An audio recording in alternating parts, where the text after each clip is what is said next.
Hi friends, ಎಲ್ರಿಗೂ ನಮಸ್ಕಾರ. Welcome back to NTA fashions Kannada. Friends, ಇವತ್ತಿನ ವಿಡಿಯೋದಲ್ಲಿ ನಾನು ಏನು ಹೇಳ್ಕೊಡ್ತಾ ಇದ್ದೀನಿ ಅಂದರೆ, ಫ್ರಂಟ್ ಪಾರ್ಟಲ್ಲಿ ಈ ಕಪ್ ಶೇಪ್ ಅನ್ನೋದು ನಮಗೆ ರೌಂಡಾಗಿ ಬರಬೇಕಾದ್ರೆ ಯಾವ ರೀತಿ ಸ್ಟಿಚ್ ಮಾಡ್ಕೊಳ್ಬೇಕು, ಹಾಗೆಯೇ ಶಾರ್ಪಾಗಿ ಸೂಜಿ ಥರ ಬರಬೇಕಾದ್ರೆ ಯಾವ ರೀತಿ ನಾವು ಸ್ಟಿಚ್ ಮಾಡ್ಕೊಳ್ಬೇಕು ಅಂತ ತಿಳಿಸ್ಕೊಡ್ತೀನಿ.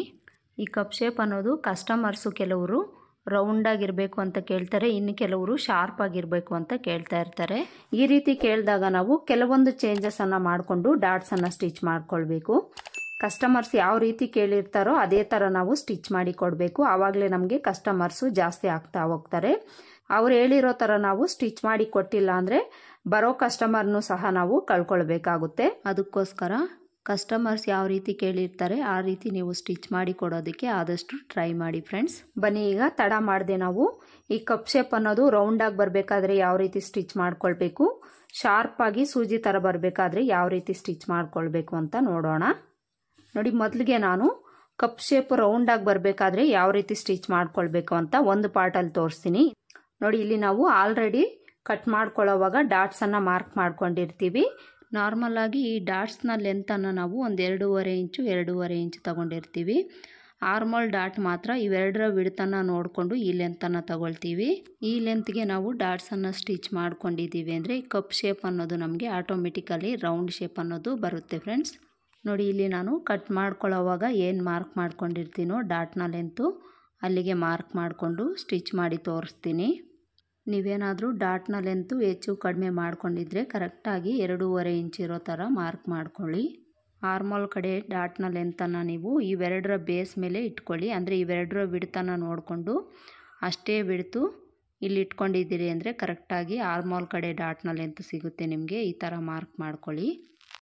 ಕಪ್ ಶೇಪ್ ರೌಂಡಾಗಿ ಬರಬೇಕಾದ್ರೆ ಈ ಡಾಟ್ನ ವಿಡ್ತ್ ಅನ್ನೋದು ಮಿನಿಮಮ್ ಆಗಿ ನಮಗೆ 2.5 ಇಂಚ್ ಗ್ಯಾಪ್ ಅನ್ನೋದು ಇರಬೇಕು. ಆವಾಗಲೇ ನಮಗೆ ರೌಂಡಾಗಿ ಕಪ್ ಶೇಪ್ ಅನ್ನೋದು ಬರುತ್ತೆ. ಈ ಥರ ಮಾರ್ಕ್ ಮಾಡಿಕೊಂಡು ಈಗ ಡಾಟ್ಸನ್ನು ಸ್ಟಿಚ್ ಮಾಡಿ ತೋರಿಸ್ತೀನಿ. ಮೊದಲಿಗೆ ನಾವಿಲ್ಲಿ ಮೇನ್ ಡಾಟ್ ಸ್ಟಿಚ್ ಮಾಡ್ಕೊಳ್ಬೇಕು. ಮೇನ್ ಡಾಟು ಎಲ್ಲಿಗೆ ಮಾರ್ಕ್ ಮಾಡ್ಕೊಂಡಿರ್ತೀವೋ ಅಲ್ಲಿಗೆ ಈ ಥರ ಫೋಲ್ಡ್ ಮಾಡ್ಕೊಳ್ಬೇಕು. ಈ ಥರ ಫೋಲ್ಡ್ ಮಾಡಿಕೊಂಡು ಡಾಟ್ನ ಬಿಡ್ತು ಚೆಸ್ಟ್ ಲೂಸ್ ಬೇಸ್ ಮೇಲೆ ನೀವು ಮಾರ್ಕ್ ಮಾಡ್ಕೊಳ್ಳಿ. ಇಲ್ಲಿ ನಾನು 1.25 ಇಂಚಿಗೆ ಮಾರ್ಕ್ ಮಾಡ್ಕೊಳ್ತಾ ಇದ್ದೀನಿ. 1.25 ಇಂಚು ಅಂದರೆ ಟೋಟಲ್ ವಿಡ್ತ್ ಬಂದು ಇದು 2.5 ಇಂಚು. ಈ ಥರ ಮಾರ್ಕ್ ಮಾಡಿಕೊಂಡು ಇಲ್ಲಿಂದ ಇಲ್ಲಿಗೆ ಕ್ರಾಸ್ ಆಗಿ ಒಂದು ಲೈನ್ ಹಾಕ್ಕೊಂಡು ಇದ್ರ ಮೇಲೇ ಸ್ಟಿಚ್ ಮಾಡ್ಕೊಳ್ಬೇಕು. ಈ ಡಾಟ್ಸು ನೀವು ಸ್ಟಿಚ್ ಮಾಡ್ಕೊಳ್ಬೇಕಾದ್ರೆ ಸ್ಟಾರ್ಟಿಂಗು ಎಂಡಲ್ಲಿ ರಫ್ ಮಾಡಿಕೊಂಡು ಸ್ಟಿಚ್ ಮಾಡ್ಕೊಳ್ಳಿ.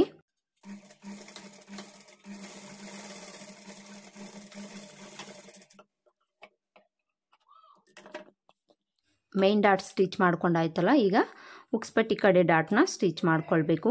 ಉಕ್ಸ್ಪಟ್ಟಿ ಕಡೆ ಡಾಟು ಸಹ ನಾವೆಲ್ಲಿಗೆ ಮಾರ್ಕ್ ಮಾಡ್ಕೊಂಡಿರ್ತೀವೋ ಅಲ್ಲಿಗೆ ಈ ಥರ ಫೋಲ್ಡ್ ಮಾಡಿಕೊಂಡು ಈ ಬಿಡ್ತನ ನಾವು ಒಂದು 1/4 ಇಂಚ್ ಮಾರ್ಜಿನ್ ಇಟ್ಕೊಳ್ಬೇಕು. 1/4 ಇಂಚ್ ಮಾರ್ಜಿನ್ ಇಟ್ಕೊಂಡು ಸ್ಟಿಚ್ ಮಾಡ್ಕೊಳ್ಬೇಕು. ಇಲ್ಲೂ ಸಹ ಸ್ಟಾರ್ಟಿಂಗು ಎಂಡಲ್ಲಿ ರಫ್ ಹೊಡೆದು ಸ್ಟಿಚ್ ಮಾಡ್ಕೊಳ್ಳಿ.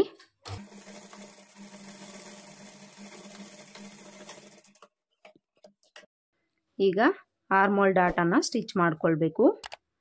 ಆರ್ಮೋಲ್ ಡಾಟು ಸಹ ನಾವು ಎಲ್ಲಿಗೆ ಮಾರ್ಕ್ ಮಾಡ್ಕೊಂಡಿರ್ತೀವೋ ಅಲ್ಲಿಗೆ ಈ ಥರ ಫೋಲ್ಡ್ ಮಾಡಿಕೊಂಡು ಇದನ್ನು ಸಹ ಒಂದು 1/4 ಇಂಚ್ ಮಾರ್ಜಿನ್ಗೆ ಸ್ಟಿಚ್ ಮಾಡ್ಕೊಳ್ಬೇಕು. ಉಕ್ಸ್ಪಟ್ಟಿ ಕಡೆ ಆಗಲಿ ಆರ್ಮೋಲ್ ಕಡೆ ಆಗಲಿ ನಾವು ಒಂದು 1/4 ಇಂಚ್ ಮಾರ್ಜಿನ್ ಇಟ್ಕೊಂಡೇ ಸ್ಟಿಚ್ ಮಾಡ್ಕೊಳ್ಬೇಕು. ಕಾಮನ್ ಆಗಿ ಎಲ್ಲ ಸೈಜಸ್ಗೂ ಉಕ್ಸ್ಪಟ್ಟಿ ಕಡೆ ಡಾಟು ಆರ್ಮೋಲ್ ಡಾಟು ಸೇಮ್ ನಾವು ಸ್ಟಿಚ್ ಮಾಡ್ಕೊಳ್ತೀವಿ. ಆದರೆ ಮೇನ್ ಡಾಟ್ ಬಿಡ್ತು ಮಾತ್ರ ನಾವು ಚೆಸ್ಟ್ ಲೂಸ್ ಬೇಸ್ ಮೇಲೇ ಮಾರ್ಕ್ ಮಾಡ್ಕೊಳ್ಬೇಕು.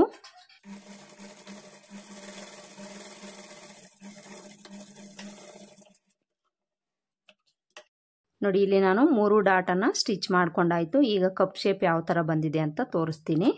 ನೋಡಿ, ಇಲ್ಲಿ ಕಪ್ ಶೇಪ್ ಅನ್ನೋದು ನಮಗೆ ಎಷ್ಟು ನೀಟಾಗಿ ರೌಂಡ್ ಶೇಪ್ ಬಂದಿದೆ ಅಂತ. ಕಪ್ಸನ್ನು ಕೊಟ್ಟಾಗ ನಮಗೆ ಯಾವ ರೀತಿ ಶೇಪ್ ಬರುತ್ತೆ ಅದೇ ಥರ ಬರುತ್ತೆ ಫ್ರೆಂಡ್ಸ್. ಈ ಮೆಥಡಲ್ಲಿ ನಾವು ಸ್ಟಿಚ್ ಮಾಡ್ಕೊಂಡಿದ್ದೀವಿ ಅಂದರೆ ಈಗ ಈ ಕಪ್ ಶೇಪು ಶಾರ್ಪಾಗಿ ಸೂಜಿ ಥರ ಬರಬೇಕಾದ್ರೆ ಯಾವ ರೀತಿ ಸ್ಟಿಚ್ ಮಾಡ್ಕೊಳ್ಬೇಕು ಅಂತ ನೋಡೋಣ. ನೋಡಿ, ಇನ್ನೊಂದು ಕಡೆ ಪಾರ್ಟು ಪೀಸ್ ಇದೆಯಲ್ಲ, ಇದರಲ್ಲಿ ನಾನು ಸ್ಟಿಚ್ ಮಾಡಿ ತೋರಿಸ್ತೀನಿ. ಇದನ್ನು ಸ್ಟಿಚ್ ಮಾಡ್ಕೊಳ್ಬೇಕಾದ್ರೆ ಒಂದ್ಸಲ ಚೆಕ್ ಮಾಡ್ಕೊಳ್ಳಿ. ನೋಡಿ, ಇನ್ನೊಂದು ಪಾರ್ಟ್ ಪೀಸನ್ನು ತೊಗೊಳ್ಬೇಕು. ಇನ್ನೊಂದು ಪಾರ್ಟ್ ಪೀಸನ್ನು ತೊಗೊಂಡು ಈ ಥರ ನಾವು ಉಕ್ಸ್ಪಟ್ಟಿ ಕಾಜಾಪಟ್ಟಿ ಆಪೋಸಿಟ್ ಬರೋ ಥರ ನೋಡಿಕೊಂಡು ಸ್ಟಿಚ್ ಮಾಡ್ಕೊಳ್ಬೇಕು. ನೋಡಿ, ಇಲ್ಲಿ ನಮಗೆ ಕಪ್ ಶೇಪ್ ಶಾರ್ಪಾಗಿ ಬರಬೇಕಾದ್ರೆ ಈ ಡಾಟ್ನ ಲೆಂತನ್ನು ನಾವು ಸ್ವಲ್ಪ ಜಾಸ್ತಿ ಮಾಡ್ಕೊಳ್ಬೇಕಾಗುತ್ತೆ. ಆಗಲೇ ನಾವು ಇಲ್ಲಿ 2.5 ಇಂಚ್ ತಗೊಂಡಿದ್ದೀವಲ್ಲ, ಇದಕ್ಕೆ 1 ಇಂಚು ಇಲ್ಲ 3/4 ಇಂಚಷ್ಟು ಲೆಂತನ್ನು ಜಾಸ್ತಿ ಮಾಡಿಕೊಂಡು ಇಲ್ಲಿ ಮಾರ್ಕ್ ಮಾಡ್ಕೊಳ್ಬೇಕು. ನಾನಿಲ್ಲಿ 1 ಮುಕ್ಕಾಲು ಇಂಚ್ ಆ್ಯಡ್ ಮಾಡಿಕೊಂಡು 3/4 ಇಂಚಿಗೆ ಮಾರ್ಕ್ ಮಾಡ್ಕೊಳ್ತಿದ್ದೀನಿ. ಈಗ ಉಕ್ಸ್ ಪಟ್ಟಿ ಕಡೆ ಡಾಟ್ ಲೆಂತು ಸಹ ನಾವು ಜಾಸ್ತಿ ತಗೊಳ್ಬೇಕು. ಇಲ್ಲಿ ನಾವು 3/4 ಇಂಚ್ ಹೆಚ್ಚಿಸ್ಕೊಂಡಿದ್ದೀವಲ್ಲ, ಇಲ್ಲೂ ಸಹ 1 3/4 ಇಂಚು ಇಲ್ಲ 1/2 ಇಂಚಷ್ಟು ಹೆಚ್ಚಿಸ್ಕೊಂಡು ಮಾರ್ಕ್ ಮಾಡ್ಕೊಳ್ಬೇಕು. ಉಕ್ಸ್ ಪಟ್ಟಿ ಕಡೆ ಡಾಟ್ ಮಾರ್ಕ್ ಮಾಡ್ಕೊಂಡಾಯ್ತಲ್ಲ, ಈಗ ಆರ್ಮೋಲ್ ಕಡೆ ಡಾಟ್ ಮಾರ್ಕ್ ಮಾಡ್ಕೊಳ್ಬೇಕು. ಆರ್ಮೋಲ್ ಕಡೆ ಡಾಟನ್ನು ನಾವು ಸೇಮ್ ಆಗಲೇ ತಗೊಂಡಂಗೆ ಇವೆರಡರ ವಿಡ್ತನ್ನು ನೋಡಿಕೊಂಡು ಮಾರ್ಕ್ ಮಾಡ್ಕೊಳ್ಬೇಕು.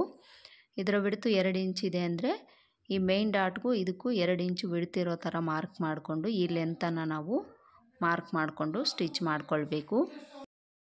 ಈ ಥರ ಸೂಜಿ ಥರ ಬರಬೇಕಾದ್ರೆ ಈ ಲೆಂತನ್ನು ನಾವು ಜಾಸ್ತಿ ಮಾಡ್ಕೊಳ್ಬೇಕು. ರೌಂಡ್ ಶೇಪ್ ಬರಬೇಕಾದ್ರೆ ಈ ಲೆಂತನ್ನು ನಾವು ಕಡಿಮೆ ಮಾಡ್ಕೊಳ್ಬೇಕು. ಈ ಪಾಯಿಂಟನ್ನು ನೀವು ತಿಳ್ಕೊಂಡಿದ್ದೀರಿ ಅಂದರೆ ಕಸ್ಟಮರ್ಗೆ ಯಾವ ಥರ ಬೇಕೋ ಆ ಥರ ನೀವು ಸ್ಟಿಚ್ ಮಾಡಿ ಕೊಡ್ಬೋದು. ಈಗ ಈ ಡಾಟ್ಸನ್ನು ನಾನು ಸ್ಟಿಚ್ ಮಾಡಿ ಸಹ ತೋರಿಸ್ತೀನಿ. ಇಲ್ಲಿ ನಾವು ಲೆಂತ್ ಮಾತ್ರ ಜಾಸ್ತಿ ಮಾಡ್ಕೊಳ್ಬೇಕಾಗುತ್ತೆ. ವಿಡ್ತಲ್ಲಿ ಯಾವುದೇ ಥರ ಚೇಂಜಸನ್ನು ಮಾಡ್ಕೊಳ್ಬಾರ್ದು. ಸೇಮ್ ಒಂದು ಕಡೆ ಪಾರ್ಟಲ್ಲಿ ಎಷ್ಟು ವಿಡ್ತಿಟ್ಟಿರ್ತೀವೋ ಅಷ್ಟೇ ಇನ್ನೊಂದು ಕಡೆಯೂ ಸಹ ಇಟ್ಕೊಂಡು ಸ್ಟಿಚ್ ಮಾಡ್ಕೊಳ್ಬೇಕು. ಇದನ್ನು ಗಮನದಲ್ಲಿ ಇಟ್ಕೊಳ್ಳಿ. ವಿಡ್ತಲ್ಲಿ ನಮಗೆ ಯಾವುದೇ ಥರ ಚೇಂಜಸ್ ಅನ್ನೋದು ಆಗೋದಿಲ್ಲ ಫ್ರೆಂಡ್ಸ್. ಲೆಂತ್ ಮಾತ್ರ ನಾವು ಚೇಂಜ್ ಮಾಡ್ಕೊಳ್ಬೇಕು ಅಷ್ಟೇ.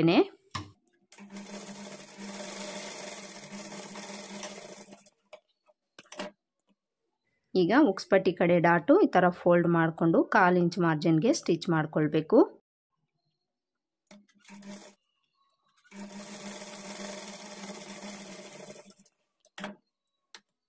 ಈಗ ಆರ್ಮೋಲ್ ಕಡೆ ಡಾಟು ಸಹ ಇದೇ ಥರ 1/4 ಇಂಚ್ ಮಾರ್ಜಿನ್ಗೆ ಸ್ಟಿಚ್ ಮಾಡ್ಕೊಳ್ಬೇಕು.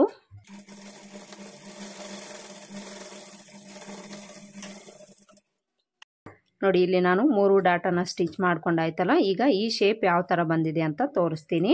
ನೋಡಿ, ಇಲ್ಲಿ ಈ ಶೇಪ್ ಅನ್ನೋದು ನಮಗೆ ಯಾವ ಥರ ಕಾಣಿಸ್ತಾ ಇದೆ ಅಂತ. ಉದ್ದಕ್ಕೆ ನಮಗೆ ಸೂಜಿ ಥರ ಕಾಣಿಸ್ತಾ ಇದೆ ಈ ಶೇಪು. ಹಾಗೆಯೇ ಇನ್ನೊಂದು ಪಾರ್ಟಲ್ಲಿ ನಮಗೆ ರೌಂಡಾಗಿ ಶೇಪ್ ಕಾಣಿಸ್ತಾ ಇದೆ. ನೋಡಿ, ಎರಡೂ ಪಾರ್ಟಲ್ಲೂ ನೀವು ಡಿಫ್ರೆನ್ಸನ್ನು ಗಮನಿಸ್ಕೊಳ್ಳಿ. ನೋಡಿ, ಇದು ಸೂಜಿ ಥರ ನಮಗೆ ಶಾರ್ಪಾಗಿ ಕಾಣಿಸ್ತಾ ಇದೆ. ಹಾಗೆಯೇ ಇನ್ನೊಂದು ಪಾರ್ಟಲ್ಲಿ ನಮಗೆ ರೌಂಡಾಗಿ ಕಾಣಿಸ್ತಾ ಇದೆ ಫ್ರೆಂಡ್ಸ್. ಕಾಣಿಸ್ತಾ ಇದೆಯಲ್ಲ, ಇದು ರೌಂಡ್ ಶೇಪ್ ಬಂದಿದೆ.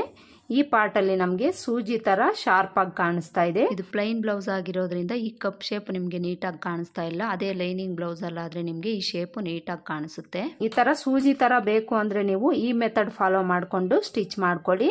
ಇಲ್ಲ ನಮಗೆ ಕಪ್ ಶೇಪ್ ರೌಂಡಾಗಿ ಬೇಕು ಅನ್ನೋಂಗಿದ್ರೆ ಈ ಮೆಥಡ್ ಫಾಲೋ ಮಾಡಿಕೊಂಡು ನೀವು ಸ್ಟಿಚ್ ಮಾಡ್ಕೊಳ್ಳಿ. ಕೆಲವೊಂದ್ಸಲ ಈ ಕಪ್ ಶೇಪು ಸಹ ಕಸ್ಟಮರ್ ಮೇಲೆ ಡಿಪೆಂಡ್ ಆಗಿರುತ್ತೆ ಫ್ರೆಂಡ್ಸ್. ಅವ್ರು ಯಾವ ರೀತಿ ಕೇಳ್ತಾರೆ ಆ ಥರ ನಾವು ಸ್ಟಿಚ್ ಮಾಡಿ ಕೊಡಬೇಕಾಗುತ್ತೆ. ನೋಡಿದ್ರಲ್ಲ, ಇವತ್ತಿನ ವಿಡಿಯೋದಲ್ಲಿ ನಾನು ಕಪ್ ಶೇಪು ಶಾರ್ಪಾಗಿ ಸೂಜಿ ಥರ ಬರಬೇಕಾದ್ರೆ ಯಾವ ರೀತಿ ನಾವು ಡಾಟನ್ನು ಸ್ಟಿಚ್ ಮಾಡ್ಕೊಳ್ಬೇಕು, ಹಾಗೆಯೇ ಕಪ್ ಶೇಪ್ ರೌಂಡಾಗಿ ಬರಬೇಕಾದ್ರೆ ನಾವು ಯಾವ ರೀತಿ ಈ ಡಾಟನ್ನು ಸ್ಟಿಚ್ ಮಾಡ್ಕೊಳ್ಬೇಕು ಅಂತ ಹೇಳ್ಕೊಟ್ಟಿದ್ದೀನಿ.